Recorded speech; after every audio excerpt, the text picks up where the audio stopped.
hvað tekur mikið að saga prófið að Þá kem ég að þessum erfiða vanda því ég annars tengdur þessu og hins vegar náttúrulega ég að gera þetta. Ég byrjaði mjög smátt, ég byrjaði bara 1 tölu og þegar ég fekk þessu miklu uppsökkur þá mjög ókei. Og ég bara, ekki rétt að koma með svona að segja. Ég teki saga prófið í 12 á dag og ég er búinn að minnka núna í 9 gerða síðustu 4 mánuðin og það hefur ekki áhrif á lækkun á TSA hvað þetta er ákveð. Svo tek ég 7 á dag af himli, ég dreifði þess að yfir daginn 7 af angilíku pluss töfnum. Ég verð með vökvann og töfnum. En maður bara taka það fram að samkvæmt því að ég er náttúrulega að meina að ég markaðsetta þetta, þá má ekki mæla meira heldur en 1 töfnur á dag. Ég er búinn að gera þetta í mörg ár og það er ekki rétt á að við má aðeins halda áfram með það. Ég hef oft verið spurður að því, er þetta ekki hættulegt og auðvitað er það hættulegt. Ég hef oft verið að leita að því einhverju skýringar á þessu og ég hef leitað að hvort það er staðfestingar því það sæmir þessum garðyrkjumaður. Þetta er bara þannig skemmtileg kenning. Þegar hann var gróðursettur tré og hann setur skít á tréð. Þetta er náttúrulegt og hann sagði það ég sé það á trjánum að tréð dreifur bara þess að þarf að þetta er náttúrulega. Svo hefur þetta að setja tilbúin ábúða tréð. Þá fær allt tréð og krónunum er allt úr skorðum. Þannig að þessar spanfranir heldur áfram bara að taka endalaust. Og ég sjálfur trúið það að bara líkaminn bara skýla því sem það þarf ekki á þetta og þess að eftir öll þessu ári bara við erum bara mjög. Það má segja það sambandið að margir menn sem eru að taka svona lyf, náttúrulyf og þeir koma að spyrja mig hvort þetta gerir gagn. Það eina sem maður getur sagt að maður veit það ekki, það hefur aldrei verið rannsakað og spurningum það hvort þetta sé hættulegt. Þá segir maður veit það ekki, það hefur aldrei verið rannsakað. Þannig að það er ekki hægt að gefa nein svör varðandi svona meðferð. Það er ekki miður. Þá var ég að svara því að þetta er alveg erfitt í okkur, við viljum láta rannsaka þetta, ekki með krabbamein, það er eitthvað sem er alveg smá ekki og við getum ekki talað með sambandi við næturþjálfara og við höfum óskað eftir samstarfi við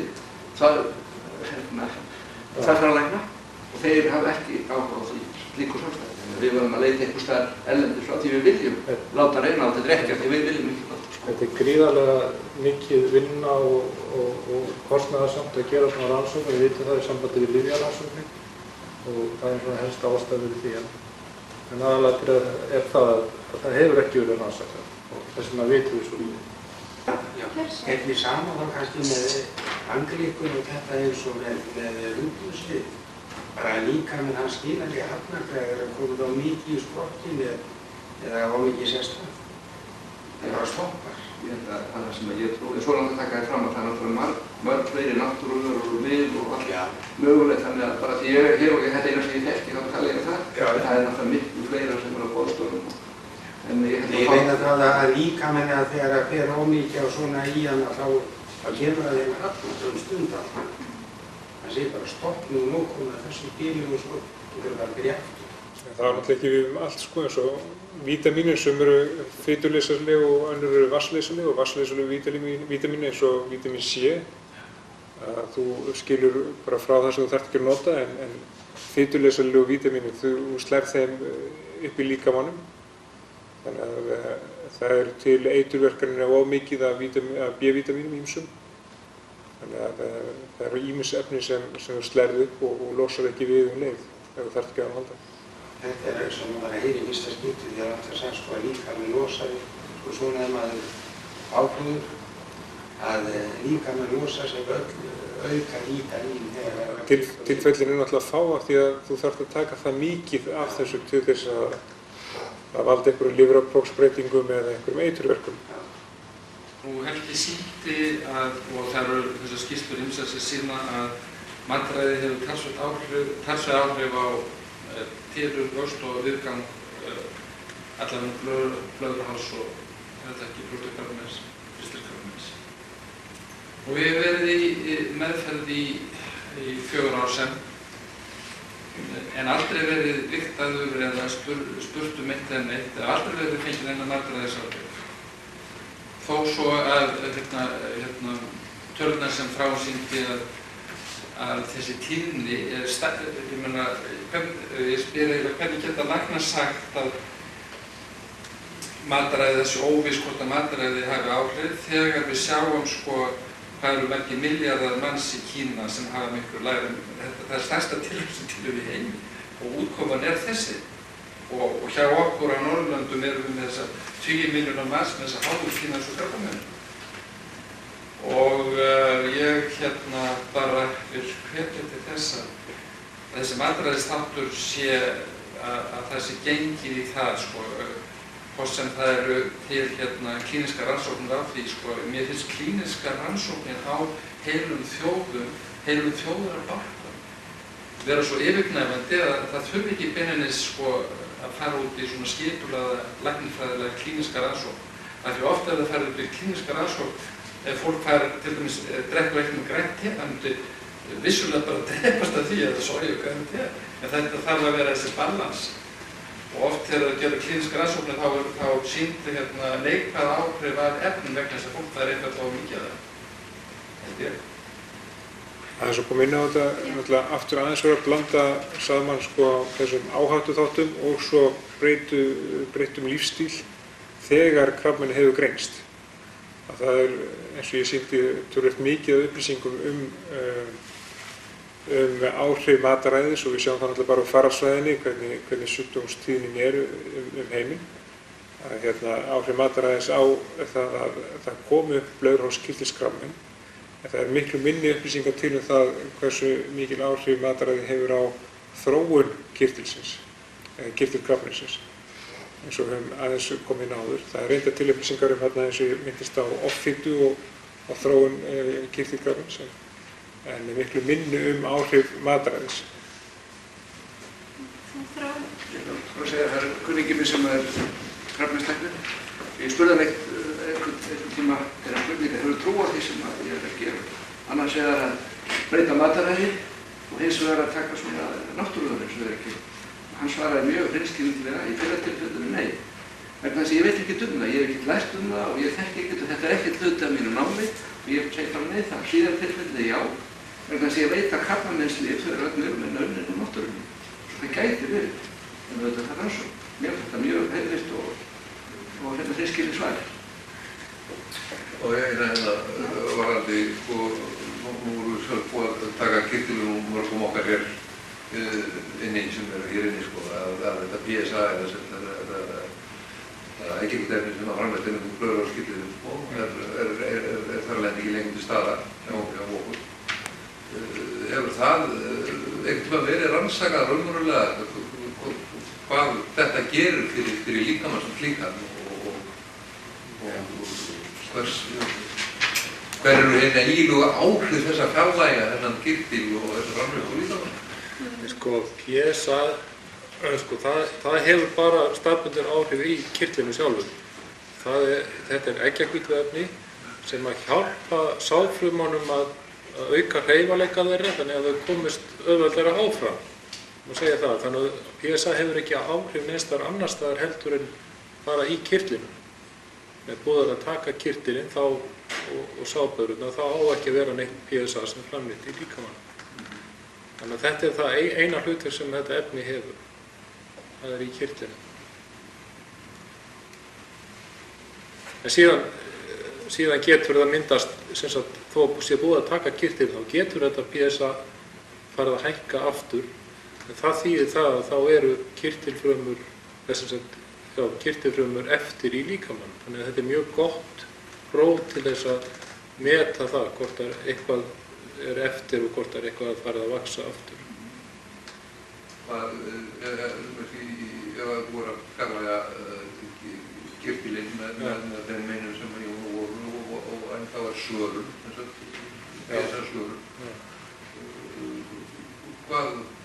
Hvað þarf mikið magn þeirra fruma eða eftirleikurinn? Þetta er stóra spurningi. Það hvað á að gera þegar að PSA fer að hækka eftir svona meðferð.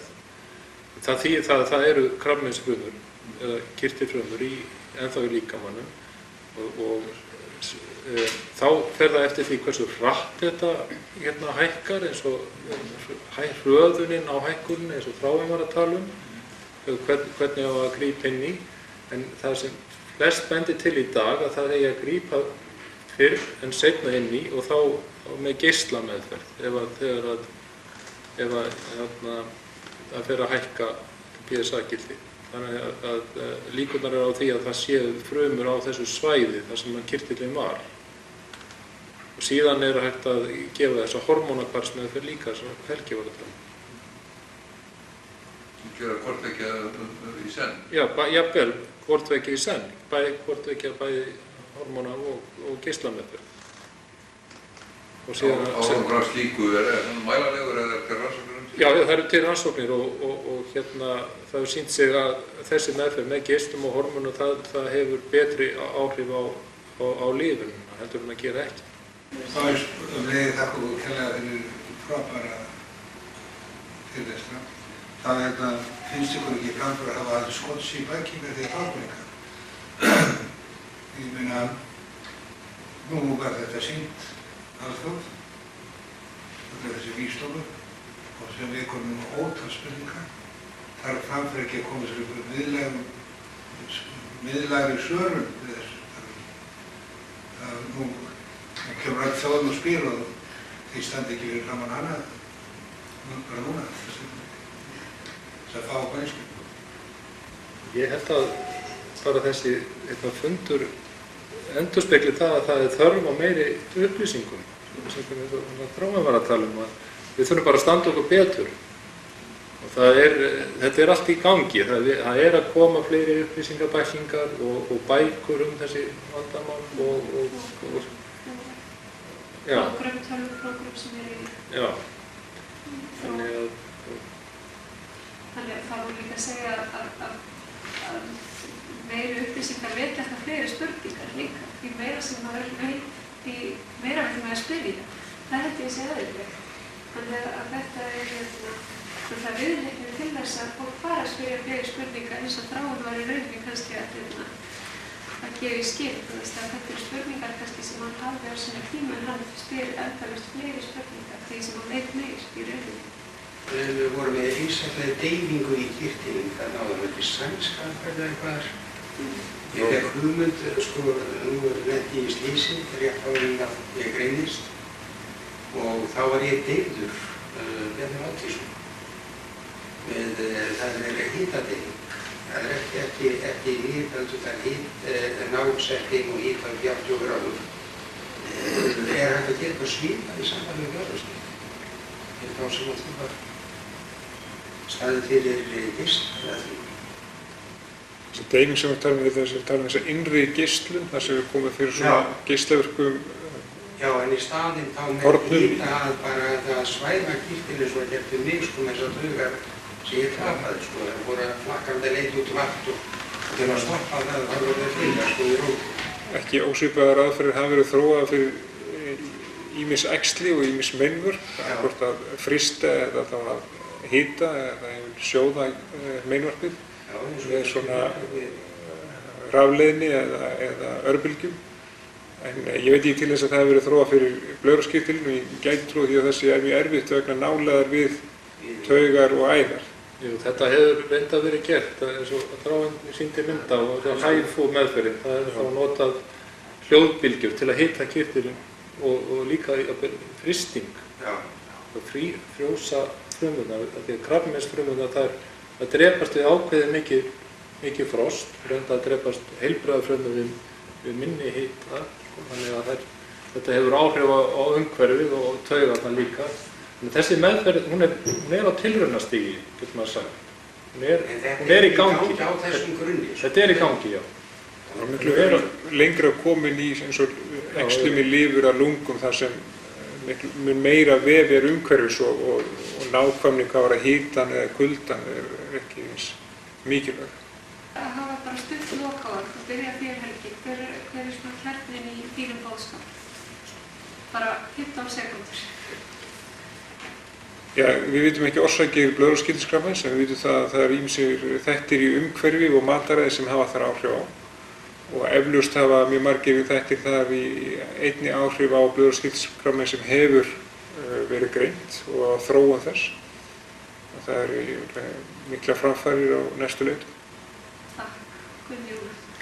Já, ég vil bara hvetja fólk til að kynna sér rétt sinn og það er fólk, ég hef orðið vör við að fólk er ekki alltaf að nýta rétt sinn, það veit ekki að þjónustu félagsráðgjafa og það er sem sé að fara á mis við alls konar upplýsingar sem að gæti bara rétti af því kvíða og alls konar áhyggjum varandi börn og fjölskyldur líka.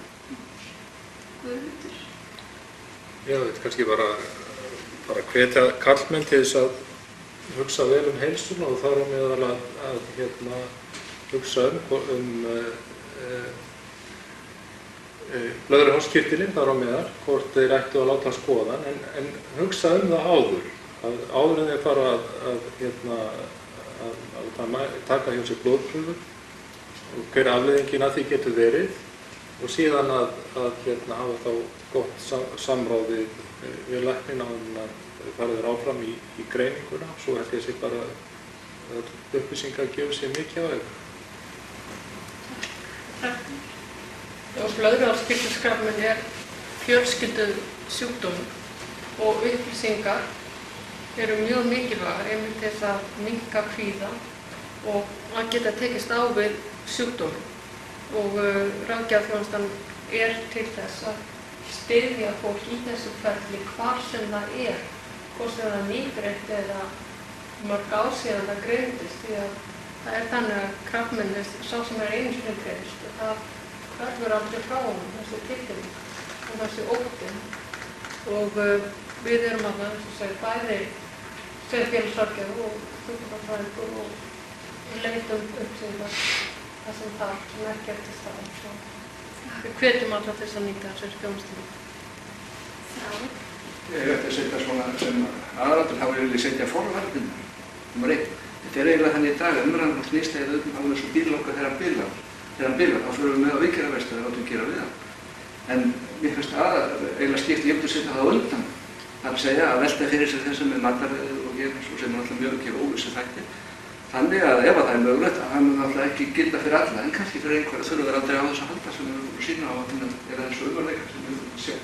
Númer 1, hugsa forvarnirnar tímanlega og svo upplýsingastreymi, þannig að þegar það er að taka ákvörðun þá séu við vel upplýst hvað við